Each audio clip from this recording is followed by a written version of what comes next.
All right, we're live again. Once again, we're back on SCMP MMA. Make sure you guys go to the subscribe button, the like button, all of that good stuff. Put the questions in the chat, and and if you're watching this on replay, leave your comments down there, and we'll get to those eventually. Right now, I want to get to my guests. The first guest, of course, is Nick. Man, Nick, you haven't been here, man. It's not, you haven't been here for like a couple of months, man. You started off with us, Yeah, and sorry. but now you're back. I know you're busy doing your thing, running the shop, but yeah, it's good to see your face. But the guy that Always got time for you, JHK. Don't for worry sure, about it. for sure. But the guy that of course is the special guest is I'm Zane not special. Simon. Yeah, he's special. I mean, you're special B. I'm special A. You're special. You're special two or Yeah. All one. right. I'll too, take that. too I'll take special, that. right? It's Yeah. like too special. No, Zane, of course, bloody elbow, a guy that likes to. We were talking off air before this, likes to ruffle some feathers, or he's not really tried to, but he does. I am. I mean, you follow me on Twitter for a while now. I'm not going to pretend that I'm not going to. I'm not going to be like I'm not a jerk. Maybe I am, but I am. I'm not the worst person out there. Yeah. Day to day, I think I do all right. I try to be a beacon of positivity in the world. Yeah. I'm not. If people take offense to the things I say, then I that's too bad. I can't. I'm not trying to cut. I'm not trying to cut anything or make anything less fun. Well, I think it's Twitter is a platform where you're supposed to express yourself, right? Sure. And say what you feel. So, do And I your mean, thing. I do a breakdown podcast every week. So the things that get me in trouble are like talking about how I think fights are going to go between fighters, and if I stop doing that, if I try to take that out of my dialogue, then I'm just cutting myself off at the knees. For sure, for sure. Now, like I said earlier, get your questions in. We'll get to those, and I got a bunch of stuff that I want to get into with Zane. The first thing is, you know, Drakkar Klose. Of course, he had the face off with Jeremy Stevens last weekend, and he was injured. I feel like whiplash caused some injuries, and it looked like he had some concussion symptoms, and that in itself is a big issue. I mean, fighters touching themselves, fighters injuring another fighter before they actually are supposed to injure the other fighter, right? Yeah, that's right. We got a whole network. There's a whole support system built around your ability to injure this person in a very limited framework. Just save it. Save it for the framework, and then you can break every bone in Drakkar Klose's body, and we will give you a pile of money. Exactly. That the important thing is that pile of money. But let's go. Let's start with that. I mean, with Sean Shelby. After the weigh-ins, they face off, and I don't know. I don't feel like Drakkar Klose did really anything wrong. Zane, do you feel like he did anything wrong? Did he get too close? I mean, they were moving. It's funny because the image I had in my mind of that altercation was Jeremy Stevens was standing still and Drakkar Klose like walked up into him so that they were basically touching. But if you go back and watch the video, they basically just kind of walk into each other. Like maybe Stevens stops a half second sooner, but Drakkar Klose, like they really just walk right up to each other. And then there's that like 2-second break where it would be one thing, I think, if Drakkar Klose was walking into Stevens and Stevens shoved him. But there was like a couple of seconds where they were both clearly fine being very much face-to-face, nose-to-nose. And then Stevens shoves him and it's just like, okay, we're done with that now. Get out of my way. You can't blame Klose for that. I mean, he'll probably take a lesson away from it, I would assume. He's going to say, well, I'm not going to do that again. It's not worth it.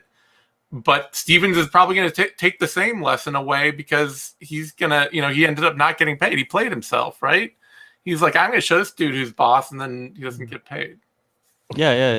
And Nick, have you ever been that face to face, that close to another man's face in your life? I don't know. Chris Edwards Bailey, our co-host, has a tendency to get very huggy when we're drunk, and he'll give me a cuddle and a hug.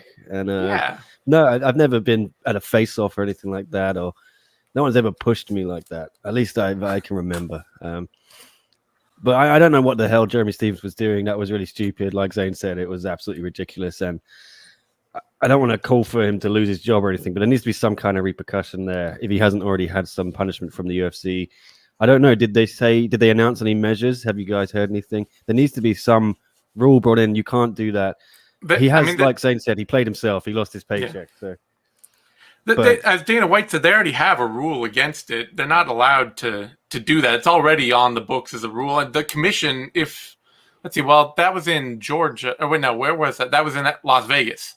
The Vegas Commission already has some hard and fast rules about that. I expect Jeremy Stevens is going to be in with the commission for a hearing in the next couple months.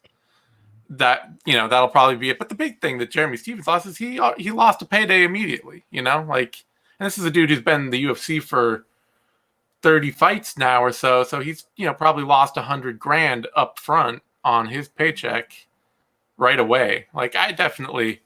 The commission will go after him. It's dumb, but it's also the kind of thing that we see so often. I have a little trouble really blaming Steve. It's like, this was stupid, but it's stupid every time it happens, and usually when it happens, it doesn't result in this. Yeah, one thing about it is, Zane, you pointed out that they came together, and it was like a couple seconds where they kind of stood really close. And then Stevens pushed him, right? Yeah. So Stevens was thinking about it for a second, right? It was not like it was spontaneous. He was thinking about it. But if you look back at Stevens's weigh-ins, face-offs, he's done it before. It's not like he's never done it. I mean, he's been in some heated face-offs. So I don't know. Yeah, with Stevens, it's like, man, you just made a dumb mistake. And Drakkar Klose, he'll injured. Get punished. Yeah, he'll most likely get punished. And Drakkar Klose, man, I feel bad for him because he probably didn't expect that to happen. He probably expected just to be faced off and get close, and then they take a couple pictures and it looks cool for the cameras and everybody gets hyped. And then Stevens probably got a little flash in his mind, like, okay, we got to get a little bit more hyped, and push them. It's one of those things too, where you could be, I mean, you don't know, but you can be relatively sure that the thing going through Drakkar Klose's mind is, I'm not going to be the first guy to take a step back here. Like, it's a dominance display thing. Like, they're walking up, they're right here, they're face to face, and it's just sort of this like, I'm not going to be the first one to blink. I'm not going to be the first one to walk away from this. Which, I mean, I'm not going to blame Drakkar Klose for anything that happened, but it's its own kind of stupidity in the same time, where it's just like, you walked up to, you knowingly, you stood right in front of this guy too, and you basically dared him. What are you going to do? I'm right in your face. One of us is going to do something, and it's not going to be me. And it sucks, but I hope Drakkar Klose heals up quick. Like, that's the big takeaway for me, is just because he's had a string of bad luck, because the fight previous to this, it was canceled and he went through a whole camp, you know what I mean? And then he got this big opportunity against Stevens, because Stevens is a decent name in the division. He was probably going to go in there, and I thought he had the advantages going in. I thought he could win this fight, but man, we probably will never find out, because it's going to probably take him a little while to get back in there, and Stevens is probably not going to get rematched with him. But the most important thing is he did get paid, and the reaction on Twitter was like, oh, Klose should sue Stevens, and a lot of these people that are saying that, they have no legal background. They don't understand what is what, right? And Zane, you mentioned that you did write an article on this topic. Could you break it down for us? Yeah, no, I actually went and turned around and talked to a lawyer about this, because the thing that struck me was shortly after it happened, Dana White comes out and he's like, whose fault this is? It's Sean Shelby's fault. Oh, yeah. It's our fault, was Dana White's position. It's like, the UFC, we're the ones responsible for this. So I was like, well, if I'm Drakkar Klose, fuck suing Jeremy Stevens. What am I going to get from suing Jeremy Stevens? Is ATV? I'll sue the UFC. They say it's their fault.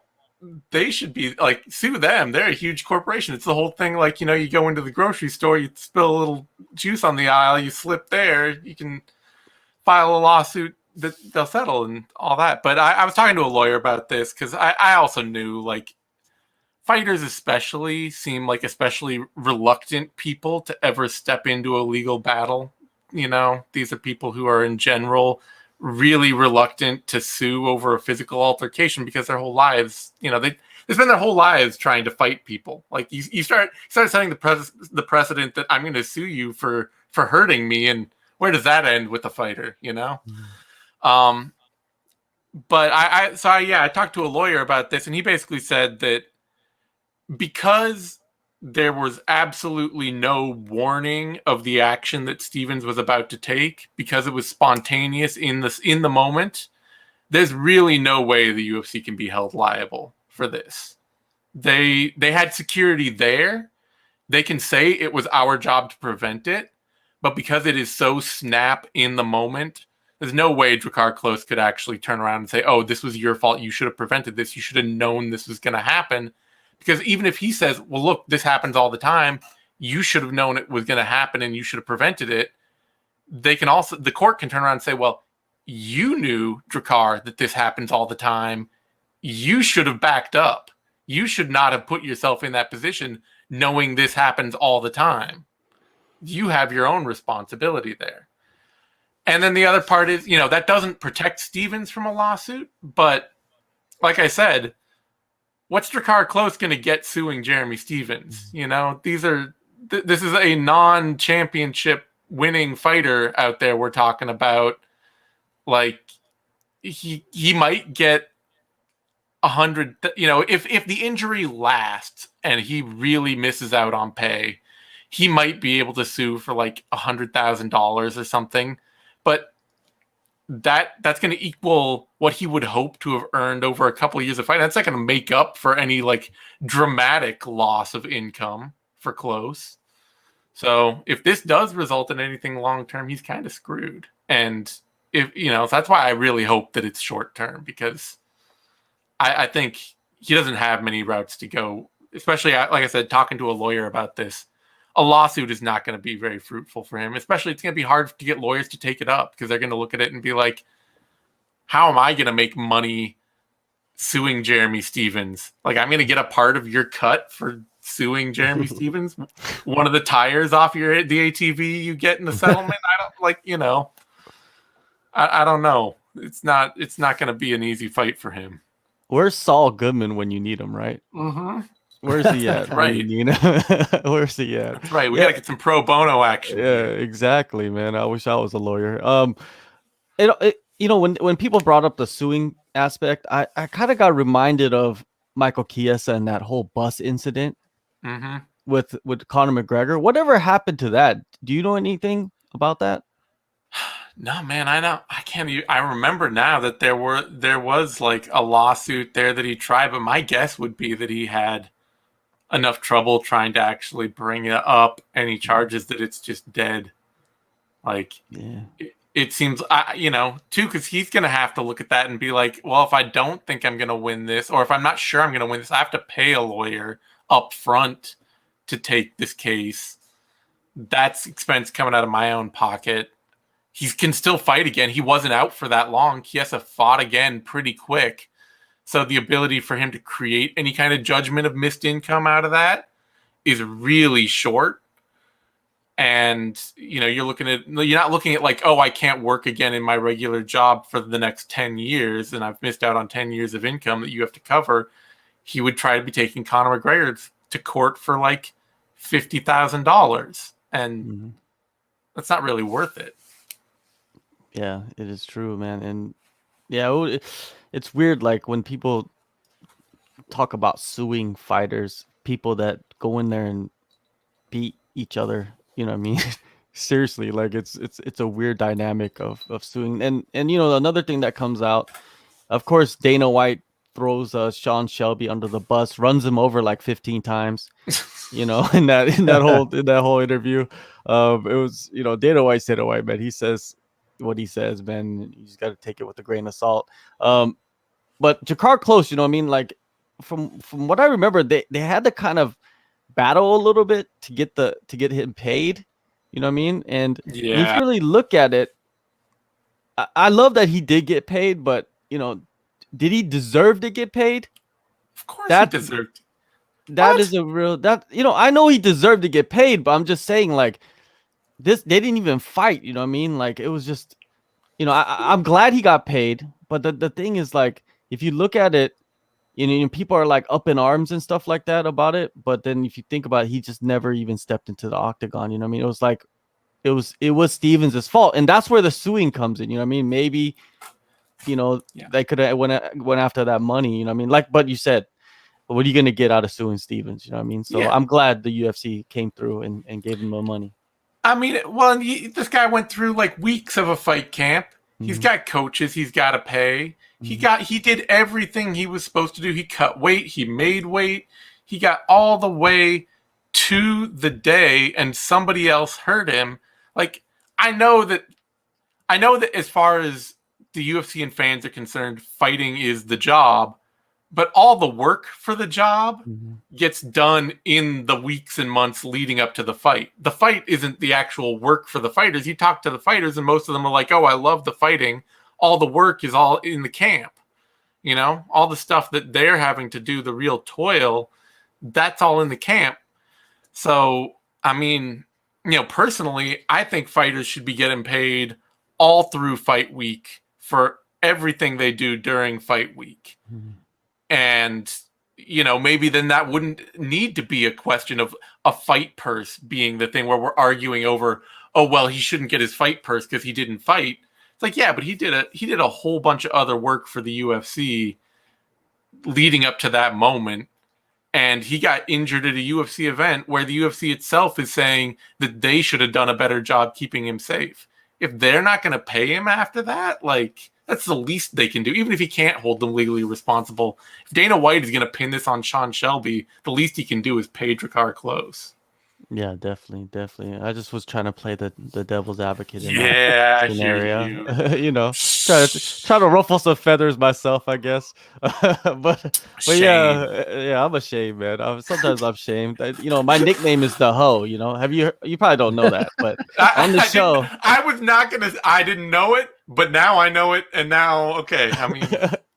No, it all stems from. Let me explain to you. It all stems from I'm gonna explain to you. It all stems from that. All those tricks you turn. I mean, dig 100 ditches. Do they call you the ditch digger? No. Build 5 walls. Do they call you the wall builder? Yeah, no. Turn one trick. Suddenly. No. Why do they call you the Ho? No, it all stems from me. It all stems from the schmo. Oh. It all stems from the schmo, and me. I think his thing that he does is corny. Like it's like corny as hell. Yeah. He rips off Macho Man. He rips off Macho Man Randy Savage. That's what I look at it as. But I respect him. He's grinding. He's famous. He's popular. He has a following. Whatever. But then I was like, maybe I should become a character myself. And then I said, maybe I should be the Ho. And it kind of plays off, my Asian roots, and Ho as being a possible name for Asian person. You know how it is. I get it. I'm just saying that you don't ever want to be the schmo's B-side, as you said, the schmo is already a cut rate Randy Savage. Yeah. You don't want to be a cut rate schmo. Exactly. I see what you're saying, but yeah, just sometimes you got to play the Ho side. So all right, two sides to every coin. So just I'm just glad Drakkar, he got paid, and also I talked to Drakkar ahead of the fight before this, and he was talking about that he was going to test free agency, after that fight that never happened, and then this fight with Stevens, which never happened. I just wonder what his contract status is. Are you still? He's been offered fights and he hasn't completed them, so technically he would still be under the contract for those fights. They're gonna lock him down every step of the way. They would have to buy him out. I mean, and they might consider actually having paid him for this fight. The UFC could then consider that a fight off of his contract if they wanted to. So. If he only had one fight left, then this could have been it, and we'll see, because that's the Leslie Smith scenario when the UFC cut her because her opponent didn't make weight and she wouldn't take the fight. They paid her salary for that fight, and they said, okay, well, that's it. You've been paid for this fight. We're going to count it like you've taken that fight, and you're out of your contract now. So, yeah, I mean, they could conceivably let Drakkar Klose walk out of this if they feel like, they don't like the way he handled it or something. But I would kind of assume that they'd want to bring him back around. We'll see. I mean, and if Klose wants to leave, then he might consider this his opportunity. Yeah, and test that free agency. You've been seeing that a lot lately with a bunch of fighters going off and fighting out their contracts, and if they don't get a number that they feel like they deserve, which I feel, man, you guys are doing a great job of doing that, man. If you don't get what you want, you go out elsewhere and get paid much more. And I talked to Brett Johns last week, or actually earlier this week, and he was talking about that, like how he fought out his contract, and he's coming off back-to-back wins. And he went to the UFC and he said, like, I deserve this much. I mean, this guy is getting probably around this much. I want this much. I don't want more. I just want what level I'm at. And the UFC played hardball and said, nope, we're not going to give you that. So he goes to Bellator. Bellator, within I believe within like an hour, they were done with the deal. Yeah, that's how fast it took. You know what I mean? And he got what he wanted, what he deserved. And I love hearing those stories. Like even long before that, Sergio Pettis. He was coming off a win. He left the UFC, went to Bellator, got the money he wanted. Anthony Pettis, I spoke to him. He's talking about the same exact thing. You know what I mean? So fighters, they, and I asked fighters this question too. And I want to ask you, Zane, about this is like the belt, the UFC belt. That's something that every fighter, like even from the genesis of their career, they're like chasing after that. But do you feel like that has diminished over the years? You know what I mean? With all these money fights and like, and the fighter pay not growing as the UFC grows? There's a little of that. I think the bigger thing is honestly that as fighters have started to learn what leverage they have, Conor McGregor kind of, he laid out a roadmap, and it's an incredibly hard to follow one. It's not like anybody else has just stepped into those shoes and done the same thing. But he reset a standard of how to make money in this sport that people saw. And it's created a leverage issue where now we see at the top of almost every division in the UFC is a constant negotiation game where your top 5 fighters are constantly trying to hold out for a title shot at any given time until they are absolutely forced into one of several fights. It'll be like, okay, I want a title shot next. I'm not taking any other fight. And then 6 or 8 months later, they'll finally be like, okay, well, I'm not getting the title shot. I'll fight this guy. And we're seeing that all the time. And we're seeing that with champions at the top of the heap too. And it's, on the one hand, it's great. Fighters have learned how to get more money, how to take advantage of the opportunities they have, because they will never get more negotiating power with the UFC than when they have a belt. Like getting a belt in your career, it is the one time where the UFC has said you are the best fighter in the world. And so you can turn around and say, well, if I'm the best fighter in the world, you got to treat me like this. And so, there's been a lot more slowdown, a lot more negotiation around that point. But what it's created a backup down the chain where fighters who are further down on the UFC roster are looking up and they're being like, man, the road to get to a title shot is less certain, is longer, is more difficult than ever. And the UFC is an ecosystem in that way. Like the UFC, you get into the UFC, they are going to control who your sponsors are. They're going to control, how, like, what you wear. They're going to control everything about your rise in your fighting. Like that, you get tracked into, for a lot of fighters, you just get tracked into a pay scale where they're going to control, like, you want to negotiate with us and they say, no, you were making this much. The next bump up is this much. We don't negotiate outside of that next bump. That doesn't happen. You can't have it. And so for fighters, I think what they're seeing this slowdown, and they see this ecosystem where they don't really have a lot of options. They just have to take what the UFC provides. And the opportunities at the top are bigger than anybody else can provide. Bellator can't provide at the very top what the UFC is providing. But Bellator can provide a lot more freedom of option, or PFL can provide a lot more freedom of option, so that somebody like Anthony Pettis can be like, well, I can get $150,000 a fight from the UFC, but I can't get any more than that. There's no way they're going to give me anything more than that. But with PFL, I can get all my own sponsors, and maybe I can hustle that into $100,000 a year or something along those lines. And in the meantime, I have a chance to fight for and earn $1 million out of one tournament. And those two things combined are a lot. That's me betting on myself. That's fighters betting on themselves and saying, okay, there are opportunities for me to earn more than I think I'm going to be able to get immediately out of the UFC, because the UFC is just going to lock down. They're not going to bend for me. And that's probably what Brett John saw too. Like, maybe he's earning 30 and 30 with the UFC, and Bellator is going to pay him 20 and 20, but he gets his own sponsors. And suddenly, like, that's just easy. It's an easy bet for him to make on himself and say, well, I can make $50,000 in sponsors. So I'm gonna bet on myself and get outside that UFC ecosystem. So it's one of those things where I think fighters aren't looking at the UFC title as less meaningful than it was before, but they are looking at this ecosystem as more controlling than ever before, and they're looking realistically at whether they think they're about to get a title shot tomorrow. And if they're not, then they start making other calculations.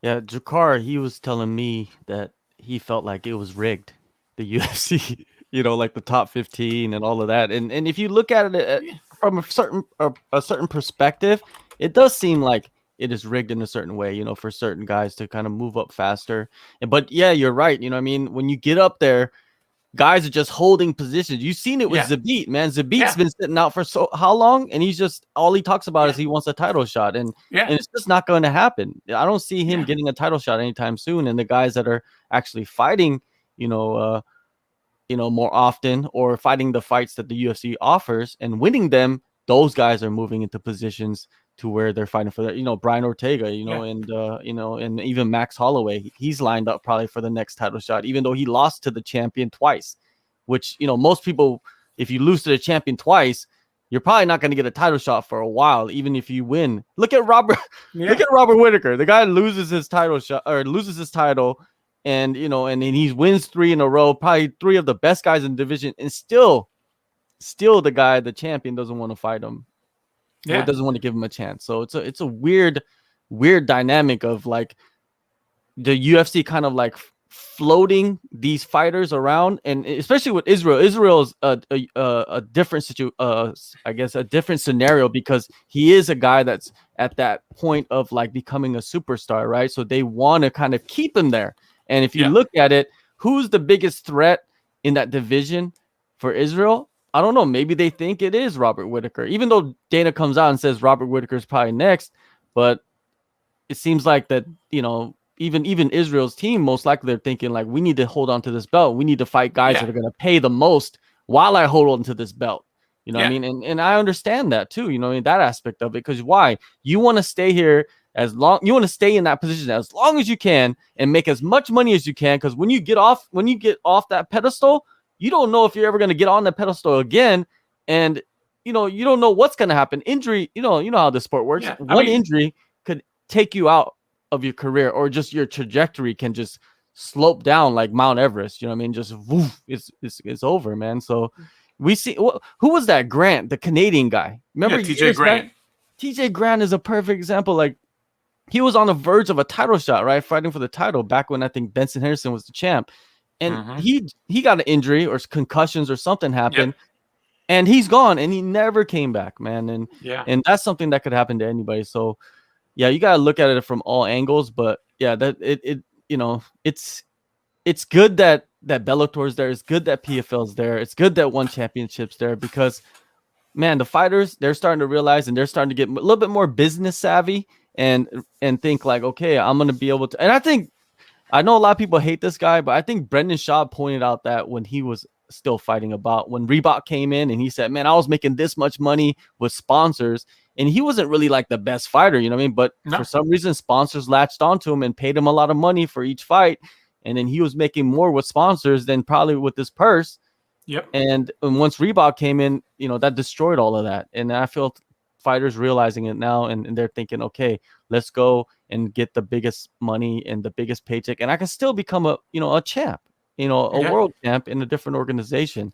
Yeah, it's just I like the evolution of like the mindset of these fighters, and I feel like the managers are getting better too, as we go. I feel like the managers getting the managers are getting better as we go, and they're, it seems like they're guiding them in the right direction most of the time. So we'll see. We'll see what happens. Nick, what do you think about the fighters and the fighter pay? You don't really get to see them getting disclosed. You know what I mean? Like, especially like one championship. I know you cover one championship a lot. But it seems like those guys, from what I heard behind the scenes, like a Eddie Alvarez, man, they're treating them really well. Yeah, I think most fighters in one who are at a decent level towards the top of the card cannot say enough good things about how they're treated. I wouldn't say the same for the fighters lower down the card. In fact, they will grumble a lot, just like in the UFC. So it's not as if one doesn't do what UFC does in terms of fighter pay with lower card fighters. I've heard some horror stories of how low the pay can be if you're not high up on the card. But I think if you are definitely an Eddie Alvarez, they'll be looking after you. And I think John Wayne Parr, you saw yesterday with his fight, even though he lost, he couldn't say enough nice things. I'm sure he just wants to stick around with one. You get treated well, they get paid well, they get looked after. I think it's good, like you said, John, to have alternatives to go from the UFC. PFL, paying well, aren't they? Anthony Pettis, you interviewed him for our channel. Going to put up your article today as well, by the way. Yeah, I think one's just as guilty as some of the other promotions, as the UFC, of underpaying lower card fighters. I think that is a problem that needs to stop, and I don't know what the solution is though, because they're going to get away with doing it, right? Because you can always find someone else to fill those slots. That's just the nature of MMA, the nature of fighting. I don't know what can be done to secure fight pay for lower card fighters, but I would say one probably has a decent pay structure. I don't know official numbers, but if you're one of these big guys they're bringing in from UFC as well, you're onto a winner there, definitely. Eddie, DJ, I'm sure John Lineker's getting paid well. I mean, Lineker just enjoys not having to weight cut, right? yeah. That's a whole nother issue of the weight cutting and the hydration tests and stuff like that. I don't want to get too deep into that. Oh yeah. That's a rabbit hole right there. Yeah, just I'm just happy for the world and just MMA and the fighters because of that. They're getting paid more. They have options. And think talking about we're talking about pay. It's a good way to transition. We're gonna get to the questions, people. I see you guys got a bunch of them, but yeah, $500,000 a year. This is what I want to talk about, man. $500,000 a year. Reportedly, Ariel Helwani is making at ESPN. Man, he could make so much more doing it on his own. You think so? Absolutely. He could make $1 million, $2 million if he branched out from ESPN. You think that's the bargaining like power? 2 million. Yeah, exactly. Like if he monetizes 5% of his followers or something like that, he could be rich, absolutely rich, because he charges them $5 a month, something like that. What time do you do the math? That's, I could see that. Do you think, Zane? Do you think that would be something that would be more beneficial financially for someone that is in his status? You know what I mean? Like his level. His following. Well, we've seen. I mean, media. A lot of major media is getting axed in ways that are forcing journalists to have to go independent like that. And there's definitely room for it. I mean, I'm not going to doubt Helwani. Dude definitely knows how to hustle. Mm-hmm. He's used to work at one of our sister sites, and he's always been a dude who has a very set grind. He's got a staff. He's very into the whole access journalism thing. He's making sure that he's on the right side of everyone. all that, you know, there's a chance if he tried to go solo and cut ties that the UFC might try to blacklist him and make life harder on him for getting access to people, because Dana White certainly doesn't like him. But I don't think that would realistically happen, honestly. I don't think that, as petty as Dana White can be, I don't think he has any real interest in keeping somebody like Ariel Helwani from getting access. It's not like Ariel Helwani's ever been the dude asking the really hard questions and making the UFC really look bad out there. He's kind of the softest version of a hardball reporter that they're willing to tolerate. But I think also, you know, it depends a little. I'm not necessarily as big, you know, somebody who's as willing to follow Helwani's ups and downs, ins and outs of how well and how popular he is at any given moment. But I think he's always gained a measure of prestige for being aligned with big major media outlets. Mm-hmm. You know, he may have been the biggest guy at MMA fighting, but at that point he was relatively an independent actor. I mean, he had the ability to try to monetize fans, be his own guy, and create whatever monetary structure he wanted there. But the prestige for him really came with going and being the guy for Fox, being a Fox reporter, and then going and being the guy now for ESPN and being aligned with ESPN. Those things are really what have built his authority as a figure in the MMA sphere. And that's probably enough for him to carry it and just go on his own if he wants to at this point. But I would also think that he probably holds a lot of value by those associations, you know? Yeah, definitely. Yeah, I agree with you. He does gain a lot by aligning himself with major networks. Yeah, like being a dude on being a talking head on ESPN. Yeah. is huge for a dude in the MMA sphere who's talking about MMA all the time. Like, none of the rest of us are that dude. There's nobody else who's getting that spot, you know, to be an ESPN talking head. So for him to just walk away from that would be walking away from a lot of association. Yeah, going on, you know, certain shows, going on radio talk shows for ESPN is just huge. Just gets his name out there even further into other sports. You've seen him on the sidelines at NBA games. Mm-hmm. Well, he could not do that, you know, without being aligned with. Yeah, and maybe he could keep that now without ESPN, but certainly being on with ESPN is what got him there.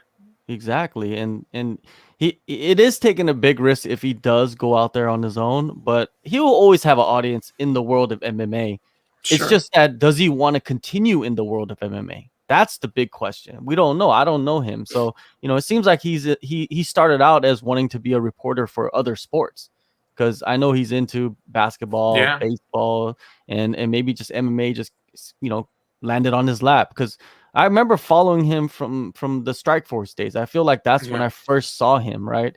At shows. You know, he's done some really unique interviews. I remember the Nick Diaz and the Rampage Jackson interviews, and that kind of like blew him up, you know, throughout the years. And that was a long time ago. That wasn't like 3 years ago or 2 years ago. This guy has been on the grind for a while, you know, doing his thing. So yeah, aligning yourself with ESPN, that's the dream job. You know, a lot of people would love to go in any capacity. Like, if you're an interviewer, if you're a journalist, if you are a critic, whatever, you want to be on ESPN, right? Because ESPN will pay you the money, and they'll give you the platform and somewhat a lot of security in your life. And I feel like that security is important for just as much as me.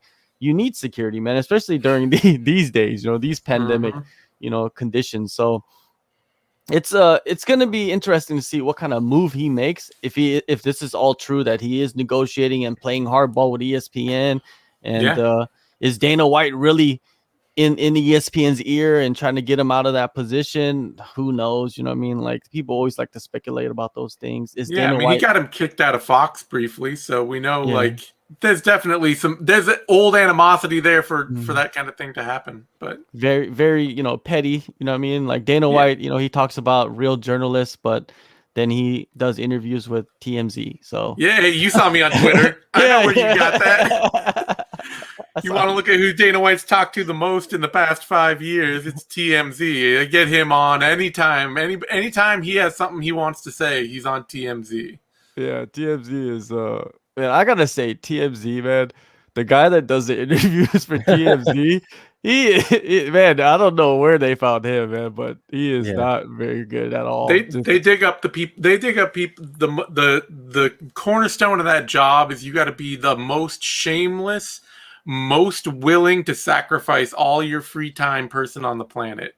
Where you're gonna run out to an airport at like 7 p.m. to see if somebody's going to get off a plane and start hounding them about some random stuff going on social media with celebrities that nobody cares about. Like that is the cornerstone of what makes that job work. Hey, I was watching this show on Netflix. I watched a couple episodes of the guys that are in LA that just listen to police scanners. And then they run around. I think Nightcrawler. Yeah. There was a movie Nightcrawler, right? With what's his name on it? Yeah, Jake Gyllenhaal. Yeah, and I like that movie. It was a good movie. But fun. Yeah, and I know you're a movie buff, and we're gonna get into that later on. A lot of people got some questions for recommendations in the chat, so we'll get into that. Don't worry. Those people that chase around is basically they have their own company, which is like a TMZ, but they do it on their own independently, and they're making $1 million a year doing it. Yeah. So it's life. It's soul sucking work, but if you can do it, there's money in it. Yeah, you know? It is. It's just like it's incredible what they've turned into. Like TMZ has like transformed that whole style of journalism, I guess, hiding in a tree and filming people in their house and stuff like that, right? Mm-hmm. And even in Korea, they have a whole thing like they follow TMZ. You know, I mean, there's a company that is just like them. You know, chasing after K-pop stars and trying to. I would assume it'd have to be like Korea. You guys got like some mega celebrities that you guys care about in ways that blow my mind. Yeah, they do. They do. And they never come out. I'm just surprised how they get this information. It's like they must be sitting outside their house 24 hours a day and following every car that goes in and out of that house. Because it's just insane. Like I don't really know the Korean celebrities, and I'm not really a person that follows K-pop and stuff like that. You see it outside when you go. You live here. I live here, so you see it. But it's not like I know everybody's name. You know, my daughter, she's obsessed with like BTS, right? So I know that because of my daughter, right? But if I didn't have a daughter, I would have no idea who those guys are. There'd just be some random guys that wear makeup and they're super skinny. That's what I would think they are, right? So anyways. But yeah, it's just TMZ, man. It's do your thing, TMZ. Just do your thing. You know what I mean? Like there's always an audience for you guys. Let's get into some of these questions, man, before we get into other stuff. Let's see. Yeah, there's a lot of some film stuff. We'll get to that later. What do you think? Here's a recommendation about Jeremy Stevens. Since we're talking about him, like who should Jeremy Stevens fight next, man? That dude is on a 4-fight losing streak, and I don't know, man. It's rare that a fighter goes on a 4-fight losing streak and that is still with the UFC. I feel like Cowboy's also on a losing streak like that too. And I mean, dudes like Cowboy and Stevens, like they are gonna have to be 1 foot in the grave before I think Dana White really lets go. Like UFC, like Dana White or Jeremy Stevens was in jail, and Dana White was showing up with like bail money, being like, "This dude has to fight tonight. We're getting him out of jail. We'll bring him into the arena, Hannibal Lecter style, you know, with like the orange jumpsuit and handcuffs on. If we can get him into the cage tonight for a fight." So I mean, because that's one of the things that changed when the UFC went over to ESPN, and especially it actually really changed with the lawsuit. And it's one of those things, you know, I've been keeping track of the UFC roster for a long time, who they cut, who they sign, all that stuff. Once they got hit with that lawsuit where they were like, oh, the UFC will cut you at any time, they'll cancel your contract at any moment, and, you know, it's really like they're holding that over you. The UFC, once that lawsuit hit, they have almost entirely moved to letting fighters fight out their full contract, whatever they're on. They'll cut a few people early here and there, all that. But these days, guys get on losing streaks and they stay around way more than they used to. It used to be that there was a day when anyone who lost 2 fights in a row, you would start speculating, oh, are they gone? Is that their last fight in the UFC? Those days are largely gone. Also, I think another part of it is that the UFC has so many cards that you might as well keep the guys that have some kind of name value around, even if they are on a 19 fight losing streak like Cowboy, right? It's just, you gotta, you could put a Cowboy in a main event. Let's say they were doing shows all around the US. Cowboy could go anywhere and pretty much sell, right? He's just that popular with the MMA, MMA world. And Stevens, I feel like he can do it too. I don't know, man. I don't want to ever see guys get cut, but it does suck to see guys lose like 5 in a row though. It's like, come on, let's step back and give them someone that they can maybe beat or somebody, you know what I mean? It's a different era. It's a different thing. It's a different attitude than what the UFC used to be, which was basically all the winners fighting all the winners. That was all the UFC used to really do, was people who win fights fighting people who win fights. If you were a guy that loses fights, you were gone. And that was it. And they'd find somebody else who's winning fights, and they'd bring that person in. And I mean, on the one hand, I'm glad. I'd like to see fighters make more money throughout their career. I'd like to see guys get a longer career in a place that they make more money and not go back to the regionals making like $2,000 a fight. On the other hand, it's, as a fan, you're like, man, I want to see winners fighting winners. I want to see, these dudes pick up wins. I don't need to just see them lose all the time. As for some asking who should Jeremy Stevens fight, Jim Miller. Oh, that's a good fight. That's a good fight. Yeah, Jim Miller, a guy too. I don't know. He's not in the same position as Jeremy Stevens though. I feel like Jim Miller's still pretty decent. He's winning fights. He'll lose a couple, he'll win a couple, but sure. But it's one of those fights that they've both been in the UFC for 10 million years. They have somehow never fought each other. Seems like the right time. You're right. I didn't even think about that. We need to put fights together that we haven't seen, even though the guys are maybe past their prime, maybe on the back end of their career. We need to put them on while that we can. And Jim Miller, that is a fight that we need to see. Jim Miller versus Jeremy Stevens. I feel like Jeremy Stevens has a couple of those fights, right? Yeah. Imagine I can see Jeremy Stevens moving up to welterweight. I don't know why. I could see him. He's 5'8", but yeah, but I could see him. He's like a tough guy. You know what I mean? He's a guy that will go in there and fight anybody. So him versus Diego Sanchez. Man, Diego might die. But hey, you mentioned Donald Cerrone though. We could do Jim Miller, or we could do Donald Cerrone versus Jeremy Stevens. That's a banger. That's a good fight right there. Someone's gonna get knocked out. That's for sure. So there's so many options for. I think the UFC. I think what we just mentioned, what we just explained, is probably what the UFC matchmakers are seeing. Like we could put this guy against so many fighters. They see guys like Jim Miller and Donald Cerrone and Jeremy Stevens. They're like, okay, these dudes will show up every single month if we let them. They will turn down 0 fights. They'll fight anyone from the bottom of the roster to the top of the roster. Even if they lose a bunch, their names fans all recognize. And the moment we let them go, they would go out and fight for Bellator or PFL or something like that and bump up their profile there for that organization.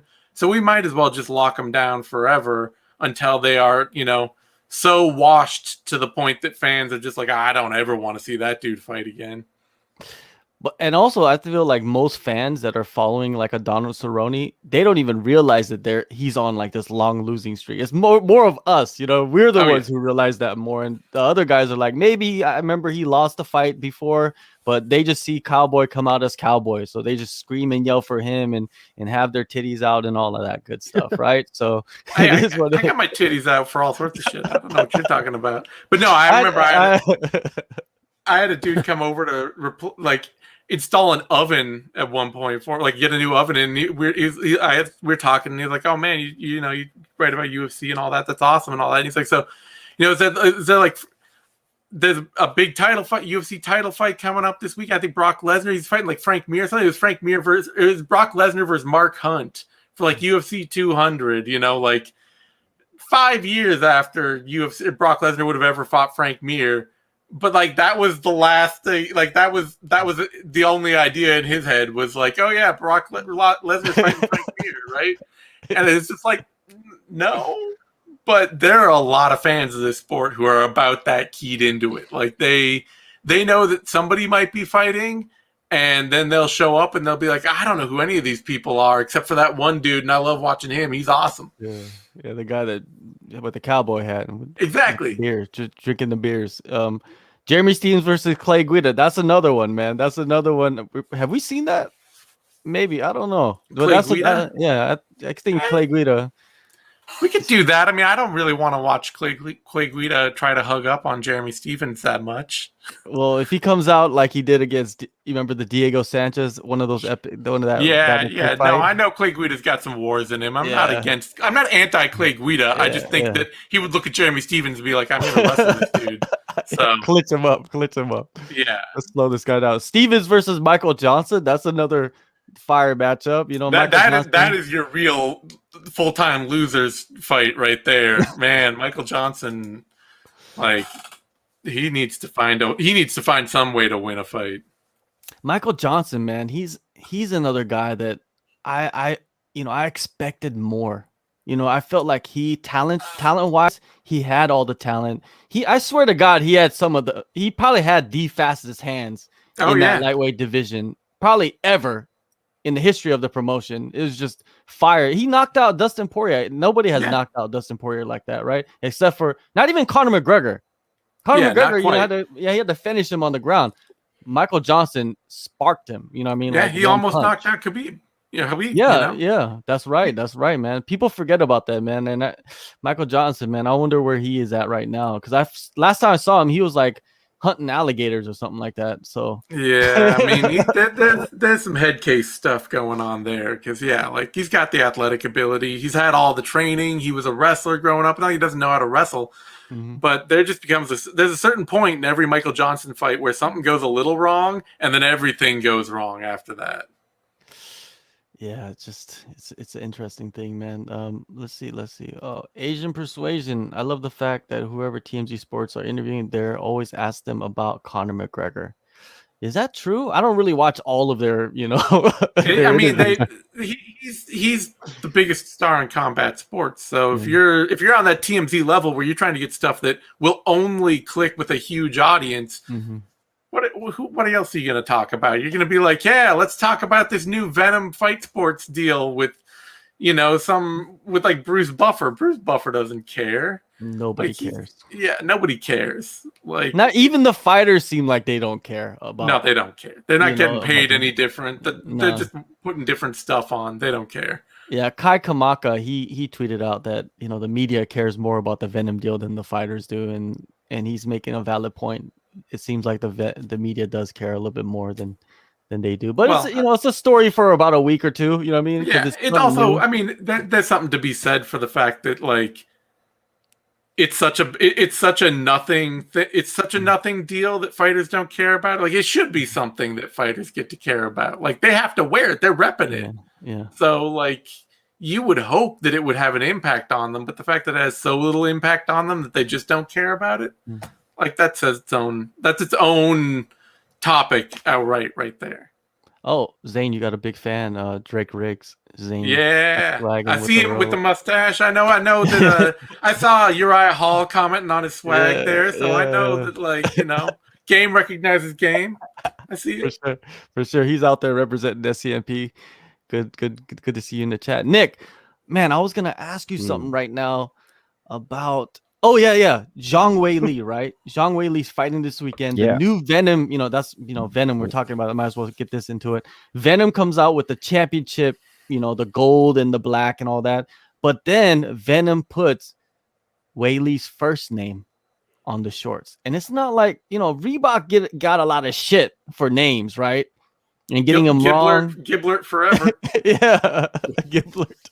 What do you think about that? Do you think like Weili's team told them Venom to put her first name on it, or do you think like they're confused because Zhang is her last name, right? You know how Asian names work, right? The last name comes first, and the first name comes last. Kind of reverse of what a North American or Western world does it. So, what do you think of that? Well, so they've put Wei Li on the shorts. Yeah, I just saw it, man. They put Wei Li on the shorts.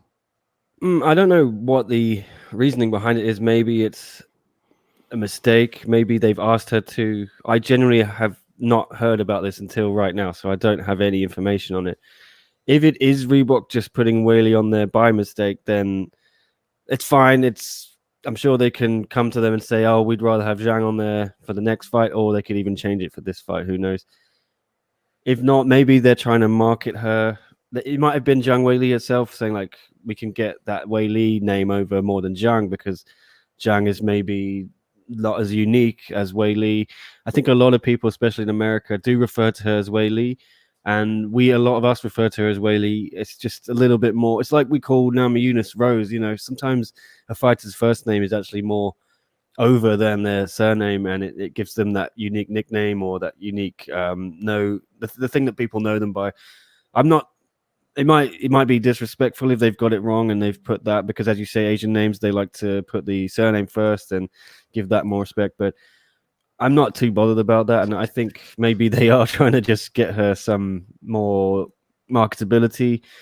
That may just be the way that people know her more. They might have tested this in market focus groups, things like that. It might just be Venom the has management focus team. groups. I don't know. Yeah, maybe, No. right? But the They thing got is, like one dude stoned in a basement. Maybe.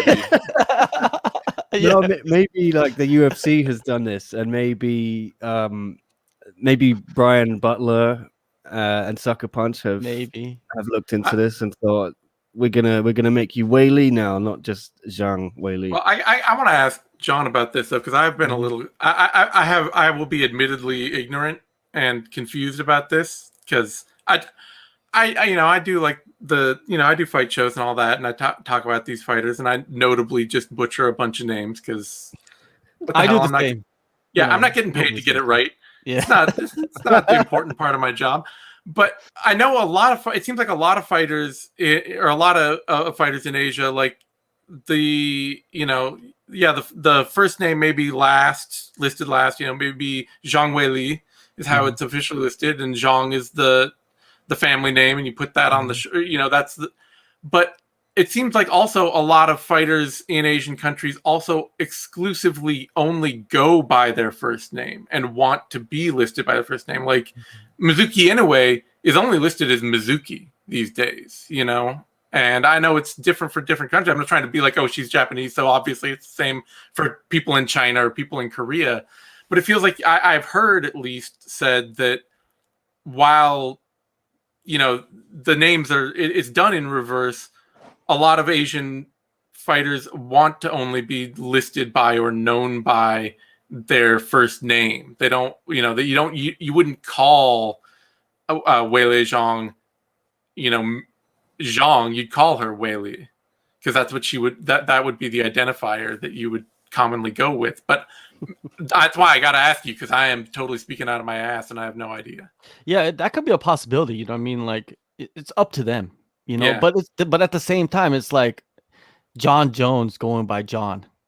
Yeah, no, I think it's weird, but that's why I gotta ask, because the whole, it's also weird to me that they list it in the other order. So then I gotta be like, well, it's, we're already starting off on a weird foot for me, so I don't know where to go. Well, when I used to, when I covered the broad MMA scene in Asia, and covered shows and wrote articles, I used to put the name in English the way it was, like the surname first and then the first name last, right? And then I would put it on the articles like that. But that just confused everybody reading it because they thought that was the last name, and then I just said, fuck it, I'm just gonna switch it so the English speaking audience understands that this is the last name and this is the first name, right? English will make you very stupid. I mean, that's just the truth here. Is it is a language that will rot your brain from the inside. Yeah, so even the people that are like covering the sport, they were confused. They're like, why is some people writing it like this? And so I just said, okay, fuck it, I'm gonna switch it back. I'm gonna make it to where the first names or the last names last and the first names first. I'm not gonna do it the Asian way. If I wrote it in their language, then I would write it like the last name first, right? Because in Japan, in China, in Korea, that's how it is. Now with the shorts thing, I've seen Reebok do this with like Korean fighters, where the Korean fighter's name is Joe Sung Bin, and then on the shorts, Joe is his last name, but on the shorts it says Sungbin. So like your situation with Mizuki, right? Yeah. Just exact same thing. But I know that Joe doesn't want to go by his first name. It's just that's what Reebok did to his shorts. Yeah. You know, and he just had to wear them because when are they gonna fix that? Like once fight week comes, everything's printed, everything's ready to go. Only they got some duct tape and a Sharpie on there that hitting them on fight week. Just be like, okay, no, we got it right now. You're fine. You're fine. Yeah. We make adjustments quick with the duct tape. You know what I mean? But yeah, it's just it's something that I think confuses a lot of people, and of course pronunciations. You can never get mad about people that can't really pronounce names because I'm someone that does it all the time. Like Russian names, you know, it's hard. You know what I mean? It's not easy. Like, you know, Arabic names, you know, like it's not easy to pronounce name. Even I have sometimes a problem with Chinese names. You know what I mean? Like this weekend, there's a fighter.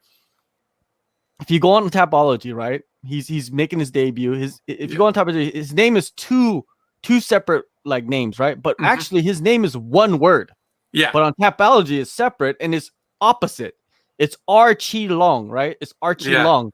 But when you look at it, it's Ki Ling Arley. Like that's how it's written out, right? So so people are confused. So when I did an interview with him and I posted all that stuff, people probably searched his name, but they couldn't find anything on him because his name is not written like how, you know, Tapology or Sherdog or whatever. And now the UFC this week, they fixed it. Before this week, they had it the same way, right? But now they're posting stuff and his name is written out perfectly. And listen to John Anik. When John Anik comes out there and starts pronouncing the names, he's the one he's really good at it. And you know, Brendan Fitzgerald and other guys are very good at pronouncing the names. So follow them and what they do. But yeah, it's weird because some guys they want to go. I guess some fighters want to go the Madonna route where you're just like one name, and even Brazilian fighters, you know, like Renan Barão. That's not even his real name. No. You know, and I think a lot of people don't know that. A lot of people think like Renan Barão, that's his real name. No, Barão, I feel like it means like Baron, and that's his nickname. The right? Baron, yeah, the Baron is his nickname in Brazil, and there's a lot of guys like that. So, yeah, the Brazil, name thing they love to. If you ever need to find tape on Brazilian fighters, you always want to do first name, nickname. Don't bother with it, or nickname, last name. Don't do first name, last name. That'll never get you the tape.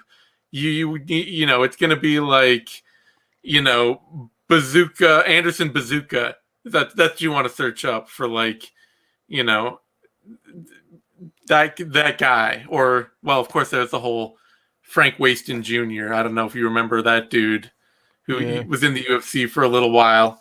And his nickname was Frankenstein, but Brazilian, they couldn't pronounce Frankenstein. Mm-hmm. And so they would introduce him as Frank Waston. That was their pronunciation of Frankenstein. And so he got entered into all the MMA databases as Frank Waston Jr. when, you know, his name was like, you know, Luciano Silva or something. But everybody thought his name was Frank Waston. Yeah, and another thing that's going on right now in the MMA world is guys that are fighting, and then they don't start off too well. So what they do is they change their name and then fight under a different name and have a whole nother record, but it's the same guy, you know, and they're, you know, because I used to work with Tapology a little bit, and they would get emails from all over the world talking about, hey, you guys got to add this fight, but the fight never happened. They're just making up fights so they could bolster their record and, you know, pad their record without it actually fighting. You know, it's weird, or overturning like results on their own. It's like, I have no end of, like, you know, I have all sympathy for anybody who's done database work like that, because you get all sorts of wild shit. It is very hard, man. It is a very difficult job. Mike's MMA picks. What's up, Mike? Yeah, all the blessings. Yeah, the fights this weekend we're gonna get into that in a second. But before we get into that, man, let's talk about the film, man, the film stuff. I know you're a film buff, and, you know, sometimes I'll catch once in a while on social media you going through, and we do got some questions up here at the top. So let's get into it. WMMA scene now, he says, good film recommendations now. So I guess like films in the last, maybe, I know you go back and watch films, man. Like I watch old shit all the time. some of the stuff that you recommend, I'm just like, damn, man, this guy is digging in the crates. He's like the DJ K Slay. I don't know. This is a hip hop reference. He's like the DJ K Slay. He just goes in the basement and just digs through records, and he's just finding these films. Like, how do you find, number one, how do you find all these films, man? Well, so like a lot of it, I just get random recommendations from people, follow film podcasts, people who talk about film a lot on Twitter and stuff like that. There's some people out there who post, and they are like, they're more into niche film than I am even. But so you follow that. And then the other thing, honestly, what I do is I'll watch old movies. I'll watch a lot of random shit, and I'll see like one actor I like in that movie who's in like a little part. Somebody who's just kind of like, oh yeah, that was a great little role that guy had who played, drunk guy at bar number 4 in this Western. And I'll go on to IMDb and I'll look up him and I'll go through his whole filmography and see whatever comes up that people like that he did. That IMDb, it's not any exact science, but things that get over a 7 on IMDb, they're made before 2000. They're almost all usually worth watching. They're worth seeing just for the experience. Mm-hmm. It's an easy rule of thumb. So I just used to go through a lot of that all the time. And just kind of searching stuff out that way, find an actor you like, find a director you like, just kind of comb through, see what else they did that people love, and go back and watch that and follow all these little threads to connect to stuff. And then I'm really lucky. I live just a few miles from one of the largest remaining video stores in the world. Has like a couple 100,000 titles to rent. So I can just go rent stuff all the time. And I rent stuff every single week, and I just watch shit that way. Now, film, to me, I'm just going to be honest with you, like film in the last 5 years is become just terrible. This is my, reality. This is what I feel. And I feel like series and like, I guess series, even like limited edition series that come out on like Netflix or HBO or whatever, they're just so much better, man. Like, even though the actors are not famous, they're just great. I don't understand how they find all these great actors that I don't know who they are. I just know their face, but it's just the past like 5 years, I've just noticed that film has dropped tremendously, the quality of film. And I just have like repeat films, like just complete action films that everybody was in, superhero films. And the quality of films is just dropped on like, I guess on the intellectual, especially dramatic side. And TV is just become much better. And like Netflix, Netflix has a lot of good series that come out, and their production is good too. What do you think? What's your opinion on what film has done? I mean, I don't want to say I actually blame Japan, but I kind of blame Japan because like they really lit onto this whole thing. Like I feel like they led the dynamic on this by like a decade on the US, where like you go back to old Japanese movies, Japan had this like really thriving, cool, classic movie history to it. And they, made all sorts of classic samurai movies and gangster movies and dramas and all that. And then kind of after the 70s, their film industry, like a lot of film industries, a lot of the classic film industries crashed in the 70s and were replaced by a new sort of independent system. And out of that, you got this very sort of like mega commercially focused Japanese pop cinema that was all just like, hey, let's put some pop stars in a big property based off a manga, and it'll be terrible, but it'll sell a bunch, and that's all we make. That's all like the big Japanese movies seem to become. And that's where America is now. That's where like you say 5 years, I go back to 2000 is where that turning point really started to hit. When you started getting the Pirates of the Caribbean movies, when you started getting like the first X-Men movies coming out, when you started getting like the new Star Wars movies that were all terrible, we had the classic Hollywood format of how the film industry worked, where studios owned directors and they owned actors, and they would just assign them to big projects, and they'd assign them to several projects a year, and they would say, okay, you're going to make all these movies. We've got writers that we hired. They're going to write these movies. that's the way it's going to be. It's a big system. It's a studio system. Then actors became famous enough and directors became famous enough that they were like, no, I'm going to produce my own stuff. I'm going to decide what contracts I want. I'm going to go out my own way, and I'm going to fight for my own regulations, and we're going to create the Screen Actors Guild and all that. And the old studio system fell apart. And you had this decade of the 70s that kind of trickled around the world. Japan, Italy, other places around the world followed this. And you had this independent, basically high-budget independent films got produced in the 70s. Whereas all indie films, they got huge amounts of money thrown at them. And there were a few big failures that were so big and so expensive that they just crippled and reformed that industry again because they threw so much money at these huge independent artsy projects that failed so hard. They killed careers, they killed studios, all that. And so we get the 80s where you get this new corporate Hollywood that's producing trying to figure out what the formula is to create new repeat blockbusters.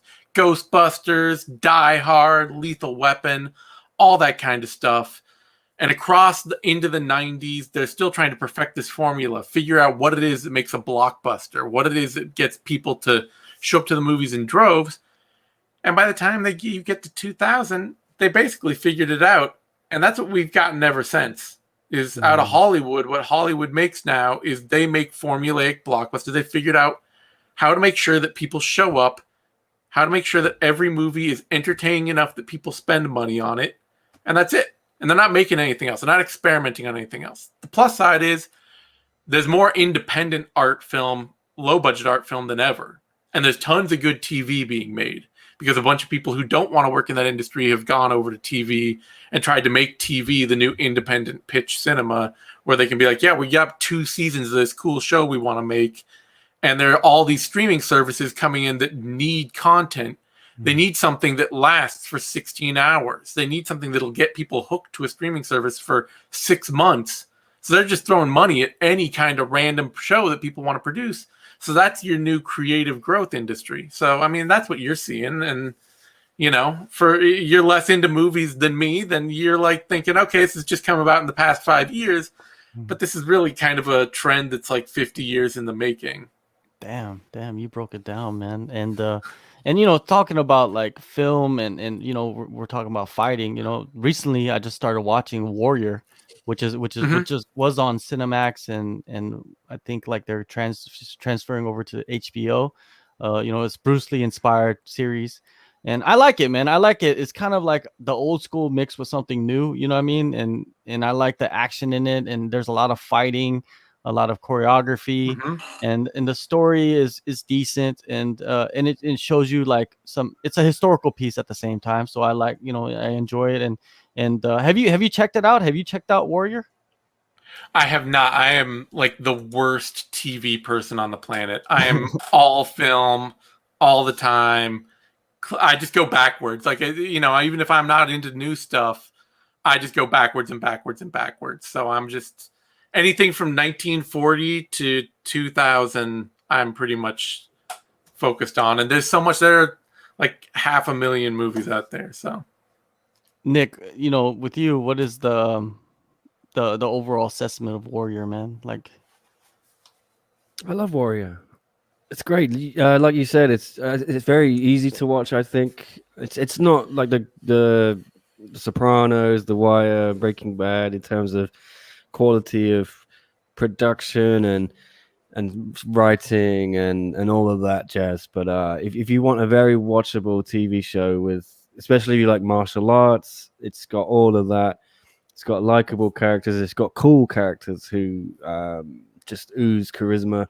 It's got good writing. It's got good production. I'm not saying it's bad. I think now with the move to HBO Max, they may even get a bigger budget, obviously, and could step into the upper echelon of TV shows. I hope it gets a good run. Yeah, I think it's only just starting. Obviously, with Cinemax, there were certain limitations on it, but now there's a lot more eyeballs on it. I do think it could branch out into something really good. Obviously, I love our guy, Jason Tobin, who did the podcast with us last weekend, the recap for the UFC, and I did a one-on-one podcast with him, which is also up on SCMP MMA YouTube channel. So check that out. If you want an idea of what the show's about, And as we talked about with Jason, it's resonating at the moment with all of this anti-Asian hate going on in the world. And I think that's what's really catapulted them into the limelight a bit. There are certain shows that just somehow hit the right chord at the right time, and then they become bigger than what they were. And I think that's what Warrior may find itself now, right at the forefront of all of this. So it's definitely right place, right time for them.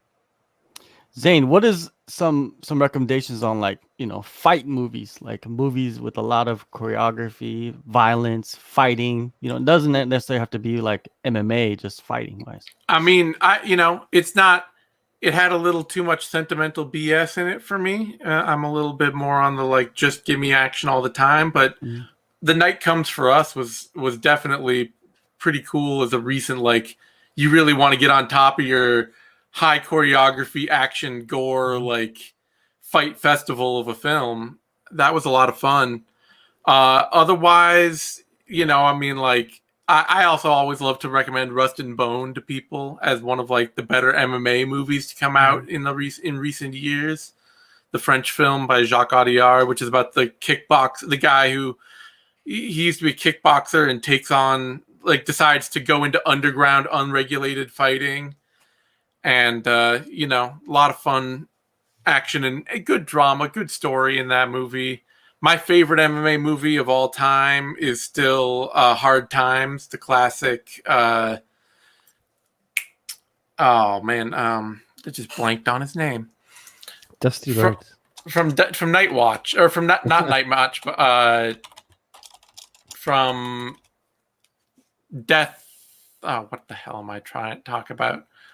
There we go. Charles Bronson from Death Wish. Okay. Classic Charles Bronson movie from the 70s about underground boxing.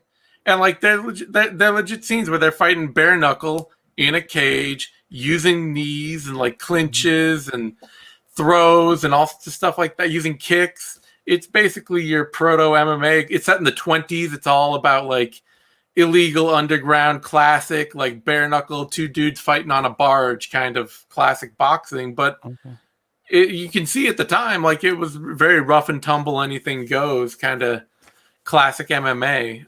Otherwise, I'm like a big fan of your classic martial arts movies, your Jackie Chan stuff, Dragons Forever, Wheels on Meals, all that kind of stuff. Your 8 Diagram Pole Fighter and 36 Chamber of Shaolin kind of stuff for me. So yeah, I'm gonna have to go check out those films that you just mentioned, those 3. I think I've seen Hard Times. It's been so long that I just don't remember what it's about. You know what I mean? Like, there's movies like that. I'm not a young buck, so if I seen a movie like 25 years ago, then it's just like I don't remember what the hell happened in the movie. I own a ton of movies. I'm the kind of person who, like, I get movies and I just watch them over and over again. So like the movies I love, I've seen 10 times each, kind of thing. All right. Well, let's move on to this weekend, man, and talk about some of these fights that are coming up. UFC 261, 3 title fights. Man, let's start with Valentina Shevchenko versus Jessica Andrade. Do you feel like people are giving a chance for Andrade? Everybody's just like, oh, they like to label her as the puncher's chance. Like, I wanted to get your thoughts on that. I think Andrade she's getting overlooked just because, and I don't even blame fans, but Shevchenko has become so dominant that you kind of have to overlook everyone that faces her. It's like Anderson Silva going into the first Chris Weidman fight. You can tell me now that you thought there are people who are like, oh, I thought Chris Weidman would win it. I thought that would be, he was going to be the one. I could tell. But at the time, it was a hope and a prayer. Like, you were just trying to be the guy who was going to be able to say afterward, oh, see, I knew it. I told you. But it was all fingers crossed bullshit, especially, too, if you thought that Chris Weidman would be, the guy to dethrone Anderson Silva and then be great for years afterward. Like, that didn't happen, You can't tell me that, like, you thought Chris Weidman was going to win that because he'd be great forever. So Shevchenko's in that position. There's nobody who's betting against Shevchenko who's really doing it on anything more than a hope and a prayer. But I do think that Andrade, like, you look at that Jennifer Maia fight and you look at the success that Maia was able to have, and she was able to do it as a much more anemic offensive fighter, much less powerful, much less decisive, much less aggressive offensive fighter than Andrade, with a lot of the same tools that Andrade has, which is mostly toughness, power, and a willingness to stand in front of Shevchenko and not give ground. Yeah.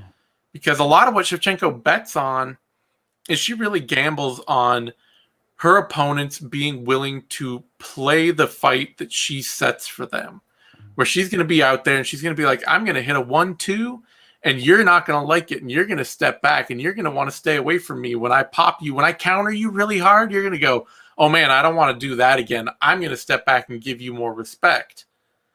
And everybody does. But Maya didn't. And she was like, okay, I'm going to go try to clinch up with this woman and take her down, see what I can make happen. And she got her down. And she didn't do much damage, but she spent a whole round on top of Valentina Shevchenko. And I think realistically, Shevchenko doesn't love prolonged pocket boxing exchanges. She doesn't want somebody who's just going to stand in front of her and go like, okay, well, let's both trade and see what happens. A lot of the commentary around that fight and around a lot of Shevchenko fights is like, oh my God, I can't believe how much Shevchenko's wrestling out here. But you go back and you watch every Valentina Shevchenko fight, she will do like 1-2 low kick, clinch, takedown. Mm-hmm. She beat the piss out of Priscilla Cachoeira. She still took her down immediately. Mm-hmm. It's just who she is. She likes to wrestle. She likes to be able to control people. She doesn't want somebody who's just going to stand in front of her and be like, okay, great. Let's sit down and throw hands Max Holloway style. You in front of me in front of you. We'll see who falls first. She's just going to be like, no, if you're going to do that, I'm just going to wrestle you. I don't need that. So if she can't out wrestle Andrade, if Andrade is just too much of a fire plug for her to take down, this fight could get real interesting. I mean, I'm still picking Shevchenko to win it. I think we've seen Andrade get TKO'd before. We've seen her get beat up in the clinch a bit before. We've seen that she can be a bit predictable and that she can get like stuck on trying to be so offensive that she doesn't pay any attention to defense. And I think Shevchenko can take advantage of that. But if she doesn't, then Andrade has real chances to win this fight. Yeah, I think that's the key right there. Is will Andrade get lost in trying to be too offensive and chasing after the knockout with their chin out, throwing like those loopy hooks. And if she does that, Shevchenko loves that. That's what she wants. I mean? And I look at Shevchenko as like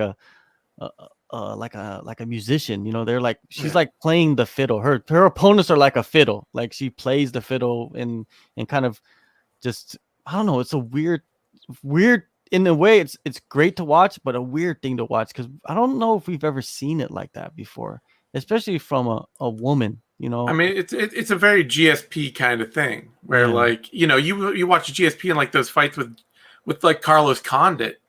And it's not like GSP was comfortable and happy sitting in front of Carlos Condit and going to war. Mm-hmm. He was just like, no, I'm just going to take you down and control this. Like GSP, I like the fiddle analogy. It's just, what if you have somebody, what if Jessica Andrade is a drum kit? And then you got to be like, well, I got to learn how to play the drums too. Cause like, this is not an opponent who's going to let me play and like create this beautiful fight that I want to create. They're going to be like, Jessica Andrade is going to be out there and be like, I want to punch you in the body. What are you going to do about it? Mm-hmm. And I'm just going to come out here. I'm going to try to punch you. I don't care how much you punch me. I'm going to punch you in the body some more. And it's just with Valentina, man, I've heard a lot of things, from her training camps in the past, and she's just a monster, dude. Like, oh yeah, no, she's a physical force. Yeah, she's just and she's got a perfect idea how she wants to fight, and that's a dangerous thing. If you're a supreme athlete who always knows exactly what you want to do, you got a lot of options in front of you. Another thing is, with Rose, they got that fight too, the Rose and Weili fight, and I feel like this fight is going to turn into something insane. I don't think it's going to be like this like one-sided dominant thing. I think both are so tough and so skilled that it's going to turn into like a technical brawl. Not Yeah. like the one that she had with Joanna. I feel like she learned a lot from that fight, and I think Rose learned a lot from the last Andrade fight, to the point where they're gonna come out, they're gonna clip each other, they're gonna hurt each other, and it's gonna be a fight that's gonna go into the championship rounds. And if it does end early, I'll be surprised, but not surprised at the same time, because these girls are so high level and they do hold a lot of power. But I gotta give the power edge to Rose, because she's shown it. You know Really? what I mean? Yeah, she's shown the power. She knocked out, Joanna. You know what I mean? Like, I feel like she knocked out Joanna. Whaley couldn't knock out Joanna, and she hit Joanna hard, like Yeah, many times. but Whaley knocked out Jessica Andrade. Rose Namajunas couldn't do that. That's also true too. So I mean, you say it, but I don't believe it. Like, it's because like she fought Joanna again too, and she couldn't knock out Joanna the second time. That's true. Yeah, that's true. Yeah, there's it could be the weight cut. A lot of people point to that. Joanna does have some rough weight cuts, and possibly that was a reason for the first fight. I don't know, but I feel like this fight is going to be fun. It's going to be the funnest fight to watch. Oh yeah, it's not going to be. Awesome. It's a lot of people say it's an unofficial main event, and I believe them. I agree with them, and I love it. And then the other thing, before we get out of here, is Dana White. I believe he said in the press conference that Kamaru Usman is the best welterweight ever, and I was like, what? I love how he sells fights. He just turns the corner so easily, you know what I mean? Gets out of pocket with a lot of his comments, especially during fight week, during these big press conferences. Man, he just erased GSP, Matt Hughes, from the history books. I think Kamaru Usman's coming up close on being even with Matt Hughes in terms of legacy. Oh yeah, for sure. But like, even still at that point, you got to remember there was a point where Matt Hughes beat GSP and BJ Penn. Yeah. Like at the height of their career, like going into the height of their career, in height for BJ Penn, going into the height for GSP. But he's getting close to that area. But GSP is still very clearly the best man to ever do it at 170 pounds. Like, there is no conversation there. And it would take Kamaru Usman, the thing that really defines what becomes a major championship legacy for your all-time greats is when they can not only beat the old guard that was there before them, GSP beating Matt Hughes, beating, the other guys who were at elite level while he was on his way up, taking those guys out. But then they beat the guys of their era. They go out and they beat Nick Diaz. They beat, Carlos Condit. They beat the other great they beat Thiago Alves. Hardy. Dan Hardy. Well, less Dan Hardy, but he did well too. I mean, he competed. But I mean, they beat the greats of their own era, and then they beat the guys that are coming up behind them. Yeah. GSP goes out and he beats Johnny Hendricks. And he beats like the new generation of talent that's coming up that wants to take his place.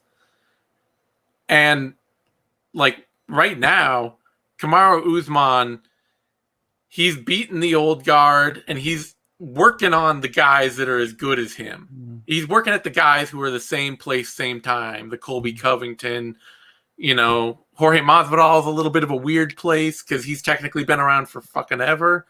But, he's working on those challengers who are his same place, same time, same elite fighters right now. But we're not seeing Kamaru Usman even start to come close to picking up a new guard and taking on a new generation of title challengers. And he's already talking about retiring, at which point he never will. So there's no way that Kamaru Usman's legacy is where GSP's legacy is. Yeah, I don't think so either. I think that's just promotion right there. Yeah, it's just promotional speak, and also Dana White's always been a little pissed at GSP for walking out on him. Yeah.